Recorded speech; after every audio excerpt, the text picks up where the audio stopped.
함께 씻어주사 주의 길로 행하게 하소서. 내가 원하는 한 가지 주님의 기쁨이 되는 것. 내가 원하는 한 가지 주님의 기쁨이 되는 것. 내가 원하는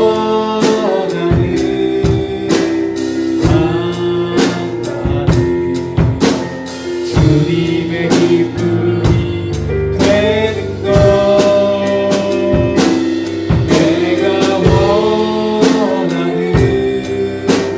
한 가지 주님의 기쁨이 되는 것. 내가 원하는 한 가지 내가 원하는 한 가지 주님의 기쁨이 되는 것. 내가 원하는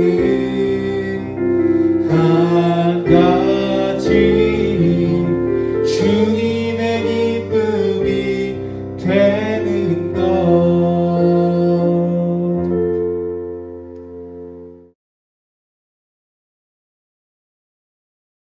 오늘 우리에게 주시는 말씀은 창세기 22장 8절부터 14절까지의 말씀입니다.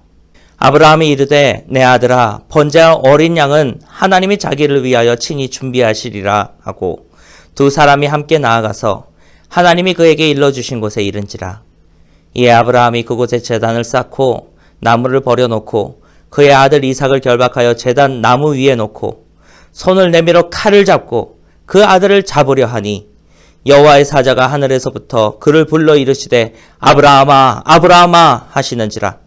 아브라함이 이르되 내가 여기 있나이다 하매 사자가 이르시되 그 아이에게 내 손을 대지 말라. 그에게 아무 일도 하지 말라. 내가 내 아들 내 독자까지도 내게 아끼지 아니하였으니 내가 이제야 내가 하나님을 경외하는 줄을 아노라. 아브라함이 눈을 들어 살펴본즉 한 순양이 뒤에 있는데 뿔이 수풀에 걸려 있는지라. 아브라함이 가서 그 순양을 가져다가 아들을 대신하여 번제로 드렸더라. 아브라함이 그 땅 이름을 여호와 이레라 하였으므로 오늘날까지 사람들이 이르기를 여호와의 산에서 준비되리라 하더라. 아멘. 아브라함에 관한 본문 세 번째 시간입니다. 잠깐 지난 설교들을 리뷰해 보겠습니다. 첫날에는 사레가 몸종 하가를 남편 아브라함의 첩으로 준 사건을 통하여서 하나님과의 약속을 사람의 계획을 통해 이루려고 할 때에 생기는 부작용과 그마저도 회복시켜내시는 하나님의 새로운 약속이라는 것이 무엇인지를 생각해 보았습니다. 두 번째 시간에는 인생의 두 가지 풍경, 강물 위를 떠 내려가는 것과 미로 같은 골목을 헤매이는 것 같은 두 개의 풍경을 아브라함이 경험한 두 개의 사건에 견주어 보았습니다. 하나님과의 약속을 품고 살아가는 사람의 삶의 풍경은 마치 은혜의 강물 위를 떠 내려가는 인생과 같다는 것이 설교의 내용이었습니다. 오늘은 아브라함의 약속 시리즈 세 번째 시간으로서 약속을 삶으로 바꾸어 나가는 데에 가장 중요한 믿음이라는 것, 이것에 대해서 생각해 보는 시간입니다. 본문으로 들어가 보겠습니다. 아브라함의 시간은 흘러 그의 이름은 아브라함에서 아브라함이 되었습니다. 롯이 전쟁의 포로가 되었던 것도, 그를 구출해 내러 갔던 것도, 롯이 살던 소돔이 하나님의 심판을 받아 없어져 버린 것도 옛일이 되었습니다. 이제 그의 시간은 이삭과 함께 살아가는 행복한 때를 맞이하고 있었습니다. 그때 그의 나이가 137세의 일이었습니다. 그때 우리가 익히 아는 바대로 하나님이 아브라함에게 정말로 무리한 요구를 명하십니다. 이삭을 제물로 바치라는 것이죠. 그의 나이 137세요. 이삭이 그 남은 노년의 시간에 전부였던 때였습니다. 내 아들, 내 사랑하는 독자 이삭을 데리고 모리아 땅으로 가서 내가 내게 일러준 한 산, 거기서 그를 번제로 드리라. 이 일은 외부의 원인이 있는 어떤 악한 일의 경과도 아니고 악한 의지가 그를 덮치어 온 것도 아닙니다.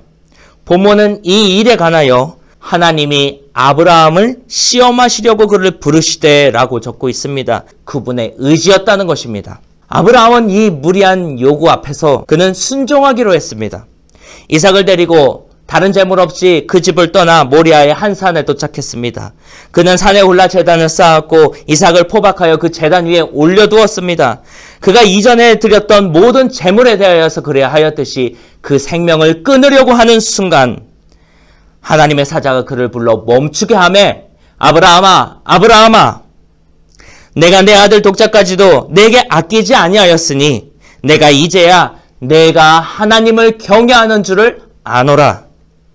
그의 순종이 하나님께 거룩히 여김을 받았고 하나님은 아브라함에게 준 언약을 다시 한번 상기시켜 줍니다. 우리는 이 이야기를 아브라함에게 일어난 한 사건으로 배우고 익혔습니다. 아브라함이 가지고 있었던 능력은 무엇인가요? 바로 믿음이라는 것입니다. 아브라함은 그 믿음이 대단하여서 그의 아들 이삭까지 하나님께 바치기로 순종할 수 있었다는 것. 그래서 그의 믿음을 배우자고 우리들이 누누이 이야기해왔죠. 그러나 동시에 이 대단한 믿음은 오직 아브라함의 것일 수밖에 없었습니다. 왜냐하면 내가 아브라함만큼 대단한 사람이 아니기 때문입니다. 그러니 다시 봅시다. 그 대단한 아브라함 말고, 그 대단한 믿음이라는 것 말고, 한 아버지가 무리한 요구 앞에서 경험하였던 그 내면의 갈등들을 하나하나 짚어내 봅시다. 그가 무엇과 싸우고 있었는지, 무슨 갈등이 그 머릿속에 가득했을지 그 고민을 우리의 현실로 끌어내 봅시다. 하나님의 무리한 요구에 대하여 아브라함이 가질 수 있었던 혼란은 크게 5가지나 됩니다. 첫째, 하나님은 대체 왜 스스로 그 약속을 거두시려 하는 겁니까? 이삭은 아브라함이 하나님께 누누이 들었던 그 약속, 너로 큰 민족을 이루게 하겠다라는 약속의 실제였습니다. 아브라함은 그 약속을 자기 삶으로 여기고 살았고 이삭이 생긴 후엔 바로 그가 약속 그 자체였습니다. 이런 이삭을 죽이라고요. 그를 죽이는 것은 아브라함을 죽이는 일이고 하나님의 약속을 무로 되돌려버리는 일 아닙니까? 하나님은 왜 그 약속을 스스로 거두시려고 하시는 겁니까? 하나님이니까 언제라도 룰을 바꾸실 수 있는 분이라서 그래서 그러하시는 겁니까? 둘째, 인신공양에 인격적인 문제가 있다는 거 알죠? 아무리 옛날이라지만, 아무리 옛날에 인권이라는 거 잘 모르고 비인격적인 것을 자연스러운 것으로 받아들이고 살던 그 때라지만 아무리 그래도 사람을 제물로 쓰는 인신공양, 그 중에서도 자기 태생을 제물로 삼는 걸 자연스럽게 생각하는 인간 집단은 없었습니다. 멀쩡한 정신으로 그 일을 하는 인간은 지금도, 이전에도, 앞으로도 없을 겁니다. 그런데 대체 왜 내가 사랑하는 아들 이삭을 내 손으로 죽여야 한다는 것입니까? 하나님은 왜 그토록 잔인한 일을 그의 사람에게 시키신단 말입니까? 셋째, 살인은 대가가 뒤따르는 일이지 축복의 통로가 될 수 없다는 겁니다. 이것은 사람이 가지고 있는 도덕적 기준에도 물론이요, 하나님이 일찍이 노아에게 주신 법과도 상통하는 일입니다. 하나님은 홍수 후에 새로운 땅을 살아갈 노아에게 몇 가지 규칙들을 알려주셨는데 그 중에 하나가 살인에 대한 규율입니다. 타인의 피를 흘리면 그의 피로 갚아야 한다. 표면적으로는 살인을 할 경우에 그가 치러야 될 대가가 무엇인지를 명시해 놓은 명령 같지만 그 의도와 맥락을 생각해보면 결국에 살인하지 말라는 계명입니다. 노아 때 주어진 이 법은 아브라함의 세계까지도 쭉 이어져 내려왔습니다. 곧 이삭을 제물로 드리는 이 일은 그 법에 위배되는 일이자 아브라함의 죽음으로 갚아야 될 일이라는 겁니다. 넷째, 하나님은 노예를 원하시지 않은 것 아닙니까? 지금까지 하나님이 아브라함에게 뭔가를 요구하실 때 그것은 약속의 구조로 그에게 전달되었습니다. 즉, 너는 내가 지금 살고 있던 그 땅을 떠나라 라고 하는 조건절이 붙고 그 이후에 그리하면 내가 너를 창대하게 하고 너로 민족을 이루게 하겠다 라고는 후속절이 따라옵니다. 이러한 약속이 아브라함에게 주어질 때마다 아브라함은 자신의 의지로 하나님의 것을 선택했습니다. 이는 하나님이 그것을 원하셨기 때문입니다. 노예처럼 그냥 시키는 대로 다 해버리는 것이 아니라 인간에게 주신 자유의지를 인간이 10분 발휘하여서 스스로 하나님의 것을 선택하여 하나님께 영광 돌리고자 하는 그것을 하나님이 원하셨기 때문입니다. 그런데 이삭을 제물로 바치라 하는 하나님의 명령은 더 이상 그 약속의 구조 안에 있지 않다는 거죠. 그것은 무조건적인 요구입니다. 왜 하나님이 이제 와서 그 태도를 바꾸신 걸까요? 다섯 번째, 가족이 파괴된다는 겁니다. 아브라함은 이전에 자기 가족 아내를 타인의 첩으로 줄 뻔한 경험이 있었습니다. 두려움에 의해서 선택한 결과였고 실패된 일이었죠. 근데 하나님이 계획하셔서 그 일을 무로 돌리셨습니다. 그런데 이번엔 이전에는 아브라함이 선택해서 실패를 하지만 이번에는 하나님이 선택한 거니까 성공이라는 겁니까? 아들을 죽여서 이룰 수 있는 성공이라는 것이 대체 무엇란 말입니까? 아브라함의 생각 속에는 바로 이러한 갈등이 떠나지 않고 그를 갉아 먹어 들어갔을 겁니다. 이런 갈등의 요인들을 일일이 5개나 언급한 이유가 있습니다. 아브라함이야 믿음의 조상식이나 되는 사람이니까 그가 그 일을 하였다. 이렇게 자연스러운 일의 경과로 여기지 말고 다시 한번 들여보자는 겁니다. 우리도 이해할 수 있는 갈등의 문제들이 존재합니다. 그 갈등 가운데에 고민하던 인간이 있었던 겁니다. 우리도 이해할 수 있는 심각한 고민이 거기에 있지 않습니까?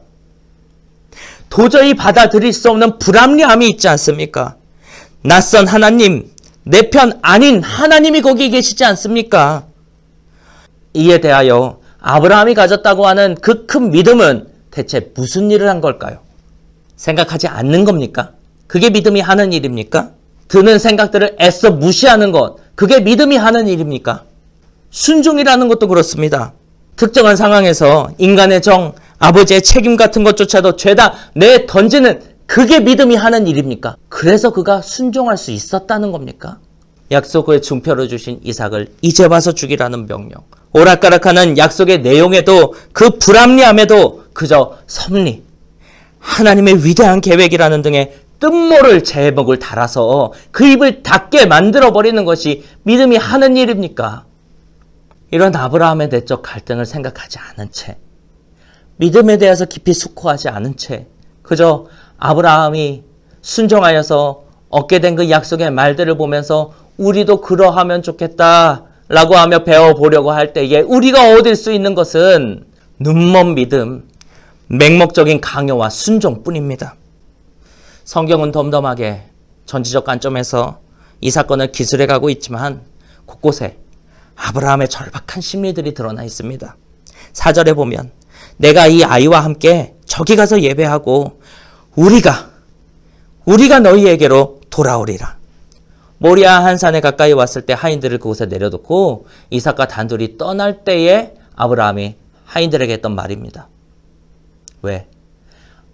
이삭을 죽이러 가는 걸 하인들이 알게 되면 뜯어 말릴까 봐. 그래서 거짓말하는 겁니까? 그거 속이려고 했다면 이렇게 긴 말 필요 없이 그냥 여기서 기다려라 라고 명령하면 됩니다. 혹은 아무 말 안 해도 상관없지 않습니까? 그러니 이렇게 한번 생각해 봅시다. 아브라함이 집에서 이곳까지 오는 그 며칠의 길 동안 그의 머릿속엔 이 생각뿐이었던 거예요. 내 아들과 함께 돌아오리라. 내 아들과 함께 돌아오리라. 장면이 변하여 상중턱을 지나갈 때에 이삭이 아버지에게 묻습니다. 번제할 어린 양은 어디 있나이까? 이에 아브라함이 이르되 내 아들아 번제할 어린 양은 하나님이 자기를 위하여 친히 준비하시리라. 이삭을 안심시키기 위한 하얀 거짓말입니까? 그럴 수도 있죠. 하나님이 주신 아들이고 이제 하나님이 달라시니까 큰 맥락에서 이 복잡한 사냥을 은유적으로 표현하는 말일 수도 있습니다. 그러나 무엇보다도 한 아들의 아버지 아브라함의 바람이 아니었겠습니까? 장면은 또다시 변하여 산의 정상입니다. 이삭을 결박하여 제단에 눕히기까지 했습니다. 이렇게 될 때까지도 하나님 아무 말씀 없으셨습니다.